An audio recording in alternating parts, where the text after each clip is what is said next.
So welcome everybody. Welcome to today's webinar. Our speaker today is going to be Dr. Florence Onketil. She's a histology project manager at Novalix. And in this webinar, she's going to be talking about innovative imaging analysis approaches for kidney research. At the end, we are going to have a Q&A, so stay with us. And well, welcome, Florence. Let's get started. Hi everyone, and thank you for joining this webinar. I'm going to show you some data about the PCKD mouse model we are working with in the lab and how it has been a key source for studying human ADPKD. We have used some histology and imaging analysis approaches to better understand the disease. But first, let me present you Novalix. Novalix is a contract research organization who has been working in the drug discovery field for over 20 years and now employs more than 400 people. We offer an integrated workflow from target validation up to lead optimization and also preclinical work. We have a lot of different departments that can offer services from chemistry to structural biology to pharmacology. The pharmacology team that I'm part of is composed of a team of highly skilled scientists divided in the in vitro pharmacology team, the in vivo and histology team, and the translational science team. We have gained a lot of experience by working with prominent pharma companies, and we can offer more than 50 in vivo model in-house that have been already optimized. We can also perform more than 200 studies per year, and we are compliant with high standards for animal welfare.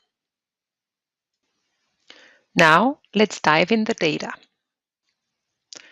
Autosomal dominant polycystic kidney disease, or ADPKD, is the most common inherited kidney disorder. It's mainly caused by the mutation in either PKD1 or PKD2 genes. It affects 12 million patients worldwide and is one of the major causes of kidney transplantation. In terms of physiopathology, it's characterized by the formation of cysts in the kidney, but also in other organs such as liver or pancreas. On the right, you may see how a cyst can appear. So basically what happens is that there is some proliferation in the epithelial cells of a tubule that results in a bulge and end up into a cyst. The cyst progressively is filled with fluid, which creates some pressure on the surrounding healthy tissue and then decrease progressively renal function until the need of first dialysis and then replacement of a kidney transplantation. So the change of this kidney function can be monitored with the GFR, also known as glomerular filtration rate, and progressively this GFR will decrease until it goes up to 0 when there is a need for replacement of the kidney. There is only one available treatment right now, and it's called Tolvaptan. Unfortunately, it only delays the need for dialysis and kidney transplantation, and it has also important side effects. Thus, there is still a high unmet need in the medical field. On the right image, you may observe what kidneys from a patient with ADPKD look like after they have been removed. And to give you an idea, the size of a kidney in a human should be the size of a fist. So here you can see how such a disease as ADPKD may have an impact on the lives of patients. In order to study the disease, we established a mouse model of ADPKD based on the main mutation of the disease, which is PKD1 on the PKD1 gene. And we used a Crelox system. The Krelak system needs 2 strains of mice, one in which the gene, the main gene, PKD1, is floxed, here between exon 2 and 4, and another one that expresses the Cre recombinase. So we choose a Cre recombinase that was ubiquitously expressed and under a promoter of ERT2 that may be activated by tamoxifen. When these 2 strains are crossbred, we obtain a PKD1 knockout mouse in which the Cre recombinase activated by the tamoxifen administration will come and excise PKD1 exon 2 to 4 in all cells. Since the Cre recombinase was ubiquitously expressed, we could expect to detect some cysts in other organs than the kidney. So first, we verify the presence of a cyst in a liver. And indeed, we detected some cysts in the liver. These cysts are only in the PCKD group, and they usually surround the vessels. And if you looked at the magnified version of the image, you may even recognize that this cyst probably originates from the ducts. Then we use Visiopharm to quantify those cysts along with the vessels and to compare the different groups. So on the left, you have the native image, on the right, the segmented image. And this is at the bottom, the workflow we used to obtain the readout. First, we start with the native image. Then we created a tissue segmentation app, then a cyst and vessel segmentation app, and finally some readout based on the mean area, their count, or the percentage of the cyst. On the right, you may see some results from the percentage of cyst and vessels. And indeed, there is a significant difference between the presence of cyst and vessel in the PCKD versus the intact, the difference being the presence of a cyst in the PCKD group versus the intact group. Okay, so now let's go back to the kidney. As a matter of fact, we didn't only establish one model, but 2 models. And these 2 models are based on the disease progression. And this is related to the moment when the disease is induced, either before 16 days of life or after 16 days of life. When the tamoxifen induces the Cre recombinase to excise the PKD1 before 16 days of life, then we can observe a fast progression of a disease. The resulting disease are big medullary cysts. When tamoxifen is given after 16 days of life, then we observe a slow progression of a disease, meaning that you have a smaller cyst in the cortical and the medullary area. And what is interesting with this model is that is closer to the human disease. Hence, this is the model we will be presenting from now on and the results from this model. Now, in order to characterize the model, the in vivo team has set up a longitudinal study to evaluate the disease evolution. As I was mentioning before, in order to obtain this slow progression disease, the tamoxifen induction was done at day 17. And then, after weaning and randomization, we have 2 arms in the study, the in vivo arm and the histological arm. The in vivo arm is based on microCT kidney image analysis done on the same animal at week 6, 9, and 12. And in the histological arm is based on different groups of different animals on which we obtain the kidney tissue at week 4, 7, 10, and 13. The animals from week 13 are the same than the animals from the microCT image analysis. As for the results of the microCT image analysis. You can see it on the bottom. The ability of a microCT is to obtain kidney size, cyst location, and number. In the intact group, either at early time point or late time point, there is no cyst that can be visible. Whereas in the PCKD group, already at early time points, some cysts may be visible in the cortical area, and these cysts overwhelm the tissue at a later time point. You can also see on the right reconstruction of the cysts in 3D to have a better idea of the location and the size of those cysts.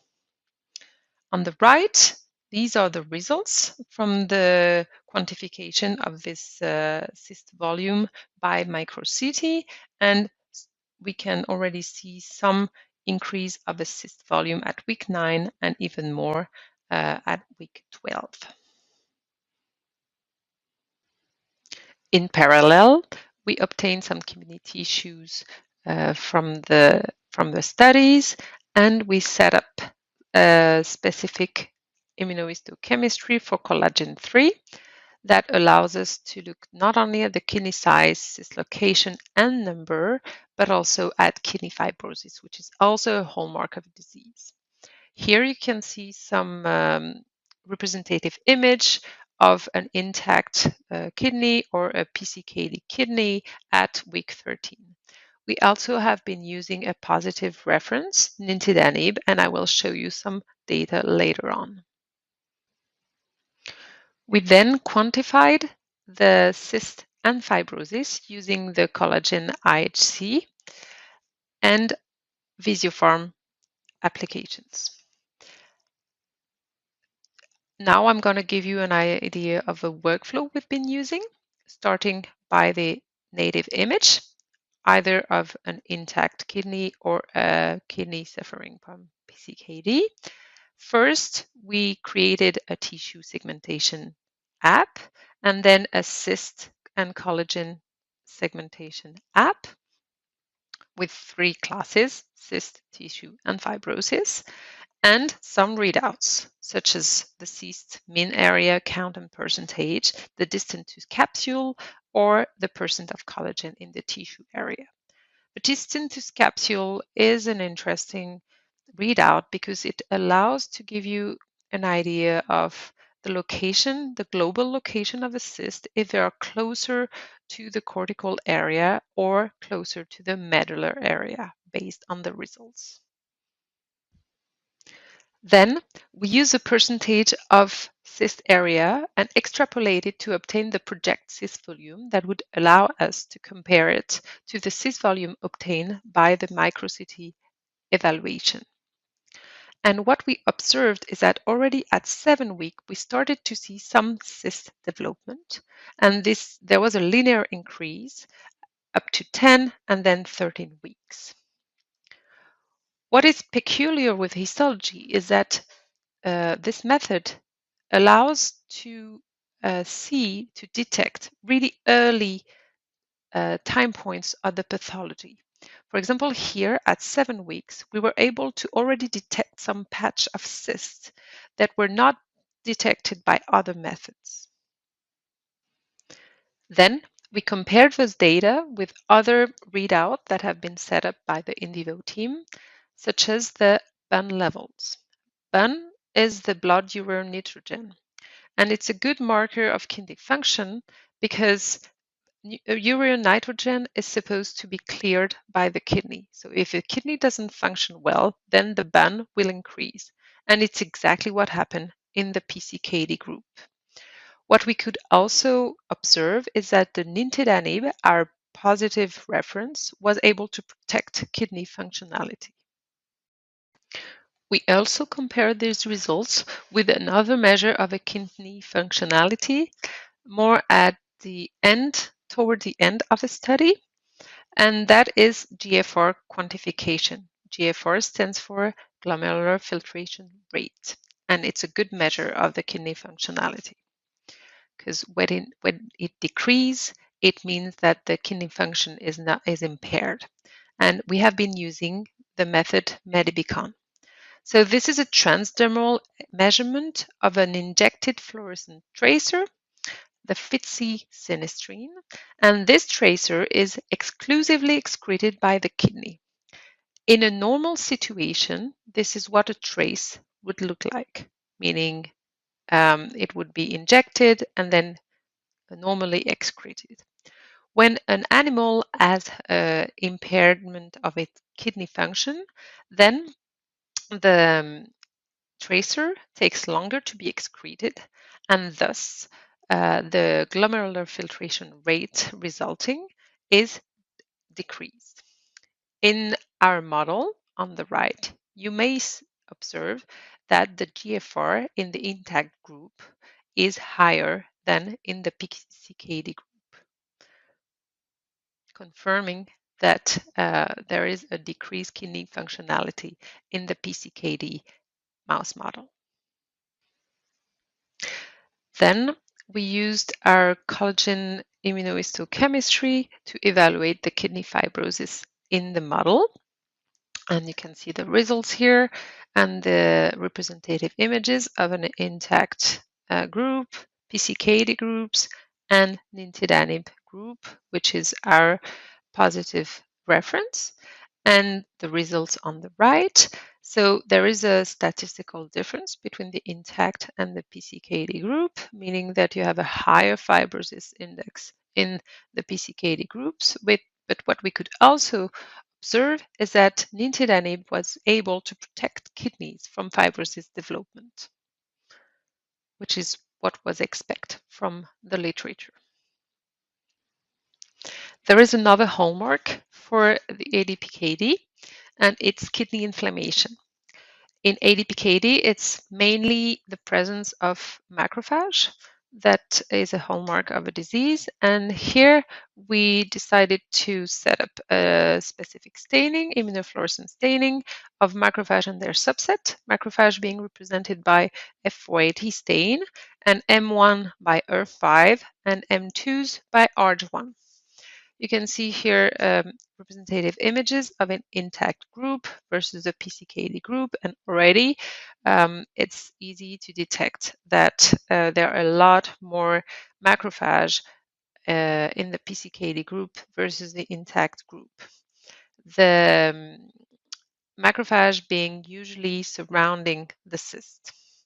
In order to quantify these macrophage, we use Visiopharm, first with a tissue segmentation app, then cyst segmentation app to separate the tissue from the cyst, and then within the tissue, a nuclei detection app, followed by a cell positivity app. Here, we had to use deep learning to evaluate the positivity of the cells because of the high variability of the staining. And out of the segmentation, we obtain different readouts, such as the percentage of macrophage and their subset, the percentage of cyst, and the distance of the macrophage to cyst. On the right part, you may see a result of one of the readouts we obtained, which is a percentage of macrophage. And indeed, there is a highly significant difference between the PCKD group and the intact group.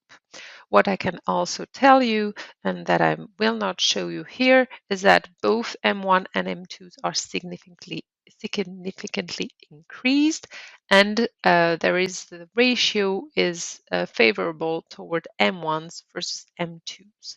And also what we had observed is that macrophages are usually closer to cyst when there are some remaining healthy tissue. Finally, we wanted to evaluate the origin of a cyst in our model. To do so, we optimized a triple staining, immunofluorescent staining, for the different segment of the tubule. There are three different main segment of the tubule in the kidney. The proximal tubule that is coming right out of the glomerulus. Then after the loop of Entley, you have a distal tubule, and finally the collecting tubule or collecting duct. In the intact tissue, we could see that there was mainly some proximal tubule in the cortical area and a little bit of distal and collecting ducts as expected. But in the PCKD group, we could observe that there were cysts of all origin: proximal cyst, distal cyst, collecting duct cyst, and even cyst of an unknown origin, like this one.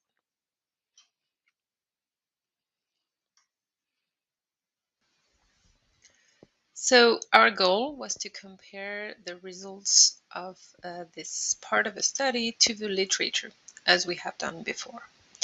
And then we decided to quantify those images and the origin of the cyst. So we use Visiopharm again with the workflow on the bottom. We start with a native image. Then we created a tissue segmentation app, then a cyst and tubule segmentation app, and finally a tubule positivity. Again, we had to use the deep learning methodology because of the variability of the staining. At the end, we obtained a several readout pertaining to the cyst origin, the percentage of the cyst, global versus segmental, and what we could do also, that I will not show you here, but is that we could align these different origin of a cyst, the different segment of a cyst, with other markers or other targets on seriated sections, which allowed us to focus on future mode of action or future target that may work in this disease. And in terms of results, compared to the literature, what we found is that compared to the total amount of cysts, the collecting ducts are the largest cyst and the largest amount of cyst that we may find in our model, which is in accordance with the literature, because in ADPKD, usually the cysts arise from the collecting ducts. In conclusion, we have shown you that we have been able to establish a ubiquitous and inducible PCKD knockout model that is representative of human ADPKD slow disease progression, both at the kidney and liver level. We also have created some clinically relevant setups, both at the histological, in vivo, and even translational level. And what we can say is that our model is extremely robust. The reason why is that we have carried multiple studies with similar outcome. We also have identified a positive control, nintedanib, and what I could say is that our deep knowledge on disease mechanism arise from our ability to study disease progression, but also functional and longitudinal readout, but also transcriptomics, biomarkers, or cyst origin. We author this model both in a preventative and therapeutic settings, and also, as I've shown you before, as a rapid progression model. Thus, we think that this model is really the most relevant preclinical model for human ADPKD. Now, my presentation is finished. I thank you for your attention, and I'm happy to take any question.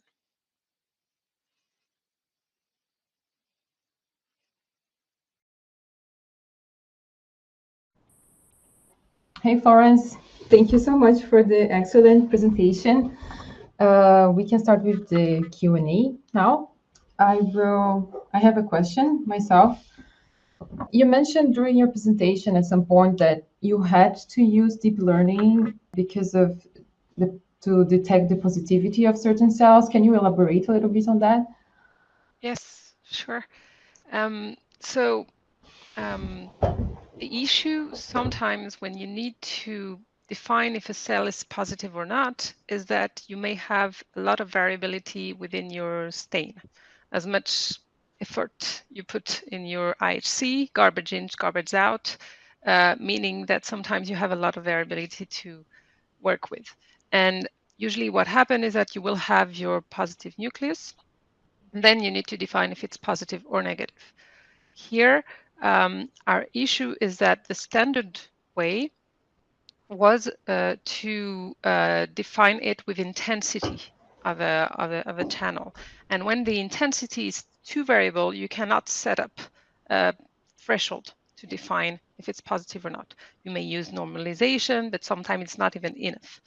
So what we've done is that we have created a new app in which it would predict if an area would be positive or negative within the channel. And then we would use this predictive map instead of the intensity threshold.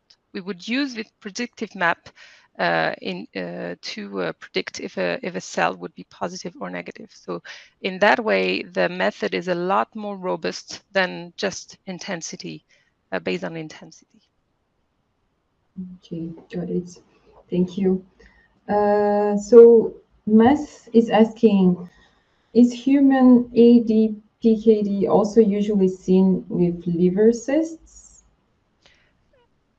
Thank you for your question. And yes, this is a common physiopathology, part of a physiopathology of a disease. We usually study mostly the kidney cysts because they have a lot of impact on the people quality of life. But liver cysts and even pancreas cysts are known in the literature. Thank you. And Bettina asked, how did you quantify the micro CT images? Yeah, that was a hard one. The micro-CT, it's a complete different set of image than what we used to work with. Since what we're used to work with are large images with which we work with Visiopharm. Here, instead of having one large image, you have 200 different images that are stacked. And so we had to create our own tool. And we used the also a deep learning approach, and we used something that is close to the UNet model, and it's called the non-UNet model. And basically, it's sort of a DIY sort of a deep learning model in which you feed some images to the model, and it will define what are the parameters that are necessary to train your images. And we did so, we trained the model and then obtain a very interesting set of data with a pretty good correlation between the prediction and the ground truth. We hit 0.97% of correlation between the prediction and the ground truth. We had some data about DICE, which is another way to evaluate how good model is, and we reach over 0.8. So with that, we were able, instead of having someone working over a week to work on this image, we turned it into half a day works time. Wow. Yeah, that was a work. big amount of work. Yes. Next question, Sonia is asking, why does the bun increases after the kidney volume? Yeah, that's another important question. So what you need to understand with the kidney, and it also happens with the lung or the pancreas, these kind of organ or like that, they can really handle quite a bit of damage before you actually see anything happens at the function level. And for the kidney, it's the same. And since the bun is a measurement of a kidney function, this is the reason why it increases later than the pathology is present. So this is the reason why, for example, in the histology, it's so sensitive, and we can see the damage starting at week 7, But for the bun, you can only see it a lot later during the disease. Got it. Carrie has asked, did you have a way to exclude vessels when separating cysts by origin? So with a lot more time, we could. We decided not to, because of the kind of readouts we wanted to get out of the liver images. So it was more like a difference between the positive part of doing analysis and the drawbacks of having to take too much time to have a readout. But yes, there is definitely a way. Since the vessel do not have the same lining as the cyst, we could definitely make a difference. Just we Cool. needed a lot more annotation and a lot more time to do so. Yeah. Mass is asking, what is the base mouse being used? Black 6, biopsy, other? Just curious if the macrophage ratios are comparable to the human disease M1 versus M2. Yeah, it's black 6, if I do remember well. And the macrophage ratio seems to be similar to what we had in the human disease, the location too. But then it would be, since mice are not human, it's always a little bit touchy as an answer to give, I would say. Concerning the macrophage, it's always a little bit complicated, but it's close enough, I would say, and also close Cool. enough to what we have found in the literature. Got it. So to follow up on Karen's question, is it possible that the cysts of unknown origin are lymphatic vessels, since lymphanogenesis is quite common in inflammatory environments? It's a question we have been working on. Our theory is that it's more undifferentiated type of cyst. So it means it's still tubules or part of tubule that became cyst. One of the way to verify that and is to test, for example, CD9. That would be one of the way, or but the common theory would be that these cells regress and de-differentiate, and this is a reason why we don't see those specific stain or specific marker like LRP2 or the common marker for the different segments. Cool. Well, all right. Thank you so much, Florence, for being here today and presenting this webinar. It's being recorded, so if anyone wants to rewatch later or share with your colleagues, we will post probably on LinkedIn, and we'll also share by email with everyone. And of course, if you want to write to Florence and ask some questions, feel free to reach out.